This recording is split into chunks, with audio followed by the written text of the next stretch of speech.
morning, everybody. We are going to cover how to properly restrain a patient in the emergency department. We do have one of our newer stretchers here. It's got different tie downs than your old stretchers do. By all means, take a look at those when you have an opportunity just to get familiar with them. So we've already got one side tied down, and now we're going to show you, as he's showing us right now, nice and tight. Security would ordinarily be holding them down. First thing you want to bear in mind when you are putting the restraints on the ankles and the wrists, please do not crank them down. Obviously you want them snug, but if you can get a finger or two in there, it's going to hold them tight. It's not going to cut off circulation. We're not going to have any issues there. So key points when we're tied down, especially on the feet. Don't go over the end. And with some of the different beds that we have, it could be a problem because even if they're tied down snug, if they kick their feet, they can slide off and now they can kick that person that's standing at the side. So always important to bring it in. Every bed at the end has, some kind of crossbar or foothold. As he was just showing right here, cannot get it off, okay? So there's the importance of that. So we want to bring it on down. When you're tying down, whether it's at the top or it's at the feet, always stretch out and get the most slack that you can and try to start at your furthest point. Obviously, things can be different based on tall patients, short patients, things of that nature. They're writhing around while security is trying to hold them down. But for here, for the feet, this is a pretty good point right here. You always want to avoid any moving parts, okay? So obviously you're going to have your rails down, I hope, when you're doing this, but you will want to avoid any of your moving parts. Same thing goes with soft restraints too, just for, those that are getting intubated or, your MEMAs and PMAs. You're just trying to keep safe. So for this point, all right, where he's set at, we could probably go a little bit further. The reason why you want to go with the furthest point that allows or that leaves less slack for any potential movement, okay? So look at this already. That's already pretty snug. Don't think we need to tighten this down. Do a quick little once over. I'm going to come back over to the bed. As you can see here, it's pressing down into the mattress a little bit, not too much, okay? Some people will sit and crank it down like this. You don't want to do that. For me, I would say this is probably appropriate here, simply because he's probably going to wiggle down a little bit anyways and loosen up. We went underneath here, that's fine. We went behind this bar, that's fine. So whatever you do, don't go around the very end. So now we're gonna move up. He's still being held down. We're gonna go up here. Remember, 2 straps, one for the top, one for the bottom. The reason why we have that, imagine if both of these were tied up at the top. Go ahead and try to move your arm. Boom. Security just got hit in the face, okay?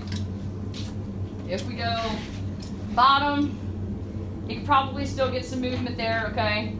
What you're doing is you're restricting any upward or downward movement, and you're going to prevent it from going side to side. So same with the foot. Avoid your moving parts. We're scurrying around security here. Find your furthest point.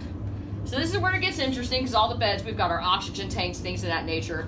Find your good solid pieces. Just like with a car, you want to find, part of your frame. So this one, you're going to have much more slack as you get started.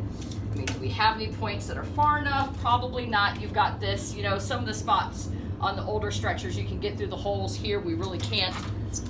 So that's okay, because once we do that second tie down point there, that slack issue will be alleviated. And really, with our hands, we do not want to crank them down so much. You don't want to crank them down to where they are also at the edge of the stretcher too, because now if we start going up, their hand gets caught, they start grabbing things. Or the reason why it's important to put the rails down, because we restrain them like this. And remember, you guys, these are still medical patients that can still have medical emergencies. If this person, anything were to happen, we need to intervene, real quick drop the rails, now we're cranking down their arm, okay? So be mindful of that. So your top one's good. We're gonna come on down here. So this is where you can get a little snug. Again, probably about the same point where you're doing your feet. You can get around here for your hands.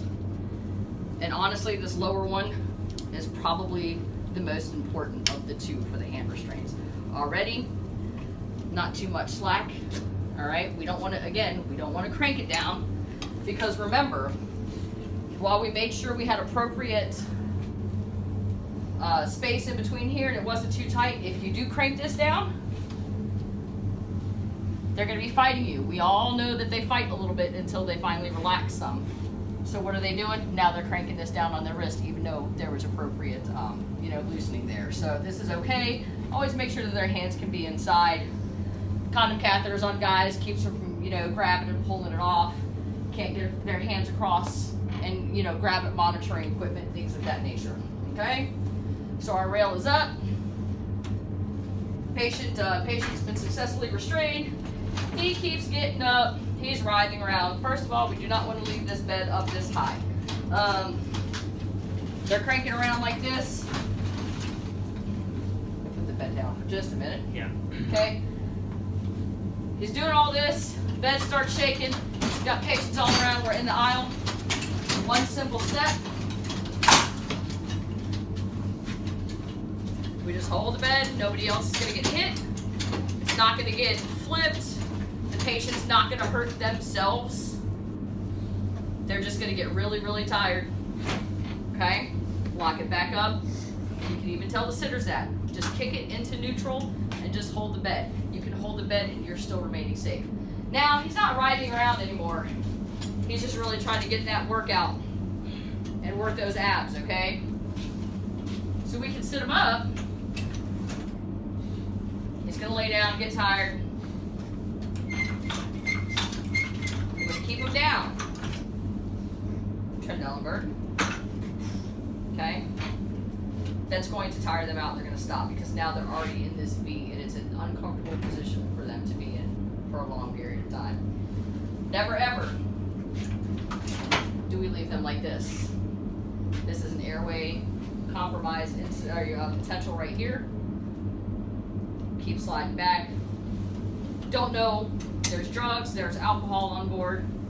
We cannot leave them sitting back like this. So always, always keep that head up. Make sure their airway stays patent. And now he's going to relax, and he's going to be a good restrained patient.